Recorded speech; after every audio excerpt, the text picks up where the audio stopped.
About 2 nights ago, I saw what I know now to be the Bushman. When Australia became a colony, it was notorious for the mistreatment of the Indigenous Australians.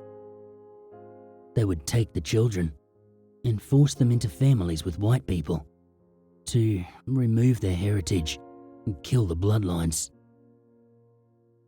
A particular Whadjuk elder was in a town called Kalgoorlie, where the white men had kidnapped his young son after he was recovering from his coming-of-age ritual.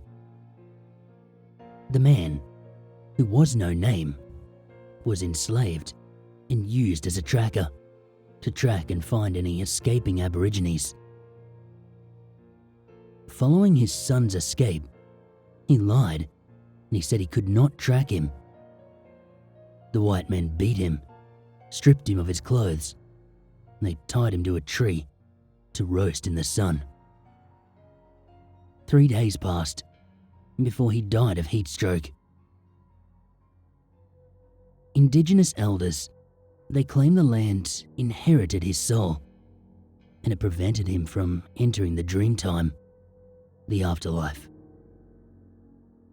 In his anger and passion, he haunts the goldfields, scaring and kidnapping white children as their ancestors did to him, forcing them into the land for their soul to be reincarnated within the land. The Bushman, he only goes out at night, and he only targets people who are camping or don't belong in an area. In my 9th year of school, our class went on a camp to learn about the Indigenous culture and their spiritual life. Our class was split into an emu group and a kangaroo group. As these camps go, we told scary stories around the fire. One kid decided to tell everyone else about the story of the Bushman and how he kidnaps campers in the night. I remember listening, trying to act tough and not scared. But no matter how strong I may act, nobody could repel the eerie sensation that story gives off. As he finishes the story, we are shocked to hear leaves rustling and a large log from a tree ablaze, flying into our campsite. My friend appears from the bush, laughing. We couldn't believe that we all thought it was the Bushman, and despite everyone's seemingly unfazed expression, that moment, it sent shivers down our spine. Later that night, we heard howling. We're zipped up in our swags, but we can hear the howling in the distance. Dingoes. The howling sounds as if it's circling us, slowly spiraling towards the campsite. However, it's never close enough to make us panic. Just close enough to keep us awake and on edge. The howling stops, but I remember lying in my swag, unable to sleep. I remember feeling my heart stop as I hear footsteps right outside my swag. I shuddered as the steps passed my swag and faded. I lay for what must have been around 10 minutes before I finally fell asleep. The next morning, we woke up to find our swags all unzipped. Our food esky had been left opened, and dingoes had eaten all our food. All that's left is the tin food and uncooked pasta.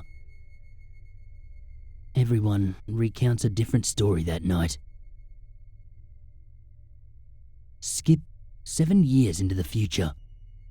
I've just finished my 3-year degree in computer science, and I'm taking a short trip back out to Kalgoorlie to see the rocks and pools I missed out on due to the heavy rain at our Year 9 camp. With me is my friend through high school, not the one who threw the log. Some don't know about the Bushman, so my friends who do told them in front of a small fire. It's just me and one other in front of the fire now. We look out across the horizon, looking at the oddly shaped trees and the beauty of the outback. There were 5 of us in total. One was out digging a toilet, and the other 2 were just lying in their swag, trying to fall asleep. I'm staring at the stars, something you rarely see living in the metro area. I could see the Milky Way. The sky is all lit up and beautiful. As I'm getting ready to go to sleep in my own swag, I hear something in the distance, similar to a dingo howl, but very close and angry. I remember my friend was out digging a toilet in the same direction. Me and 2 others, we rush over to see if he's okay. We can't find him. We're not sure what to do. So for about the next hour or so, we're running around, calling out to him.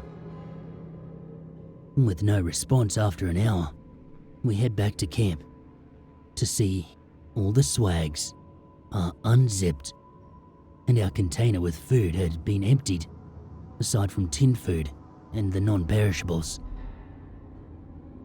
Nobody could get a signal this far out into the bush, so we start searching for a way to get the attention of anyone nearby. The only thing we can think of is building our fire up high to create smoke and light in our direction. This was the last mistake we would make as a group. I'm not sure where I am now, but I've been walking for 2 days. It's night right now, and I hear dingoes howling in the distance. The fire we made was like a beacon. We watched in horror as spirits performed what can only be explained as a corroboree. The Bushman emerged from the fire, a skinny, tall, dark, ash-like humanoid thing, grabs my friend by the neck and in an instant buries his head into the hard soil. I ran, but I still remember falling and hitting my head on a flat rock. I don't know what this place is. I have service, but I don't know for how long or if I'll survive much longer here. Everything is moving faster, and I feel like I am becoming, slowly, one with the earth.